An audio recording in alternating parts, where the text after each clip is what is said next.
Alright mga amigos, local promoter umano ni John Riel Casimero hindi kinaya ang presyo ni former 4 Division World Champion Nonito the Filipino Flash Donaire ayon sa report ni JM Siasat.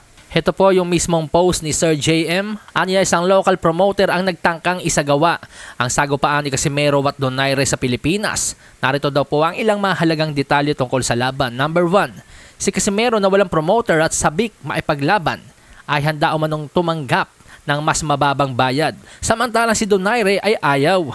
Ang hinihinging presyo umano ni Donaire ay mataas at halos hindi kakayanin ibigay ng local promoter, lalo na para sa isang laban na wala namang titulo at gaganapin pa sa Pilipinas. Yung nasabing promoter ayaw din tanggalin si Kuya Lod sa tabi ni Casimero, pero ayaw din nito na si Kuya Lod sa maging head trainer. Pero gusto nito na nasa magandang kondisyon si Casimero at walang weight issues. Bagay na magiging posible lamang sa tulong ng mga profesional. Na isang promoter ang isang dekalidad na laban at handa siyang magbigay ng isang trainer para kay John Riel Casimero. Pero sa bandang huli hindi nga po natuloy ang plano ng local promoter na pagsagupain ng dalawang Pinoy Warrior. Kaagad daw pong umatras ang promoter nang malaman ang presyo ni Nonito.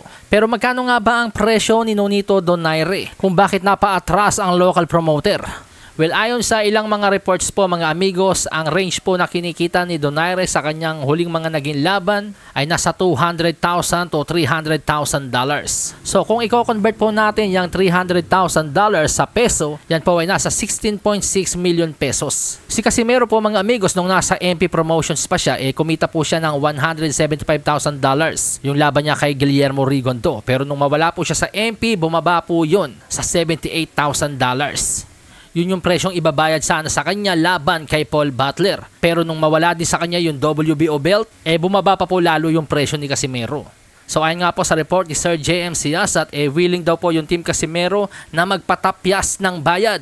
Matuloy lang ang laban kay Donaire. Pero ang problema, yung range po ng binabayad kay Donaire na $200,000 to $300,000 o 16.6 million pesos, ayaw pong patapyasan ni Donaire. Natural kahit kayo po yung promoter, mahihirapan po kayong bawiin yung itataya nyong $200,000 to $300,000 kay Donaire. Lalo na sa Pilipinas gaganapin yung laban. Hindi naman po proven yung mga pangalan ni Donaire at ni Casimero na kayang pumuno ng Araneta Coliseum. Yung San Andres Complex nga po na pagkaliit-liit, pati yung Okada Hotel, hindi napuno ni Casimero. So wala pong katiyakan yung promoter na susugal kung mababawi nila yung kanilang i-invest na pera. Kung ang usapan paramihan lang ng likes, paramihan ng views, paramihan ng comments, kaya pong ibigayan ng mga fans ni Casimero. May 1.5 million followers ba naman siya sa kanyang Facebook page. Pero kapag usapang bibili na talaga ng ticket ng kanyang laban, hindi niya na po maaasahan yung 1.5 million followers na yon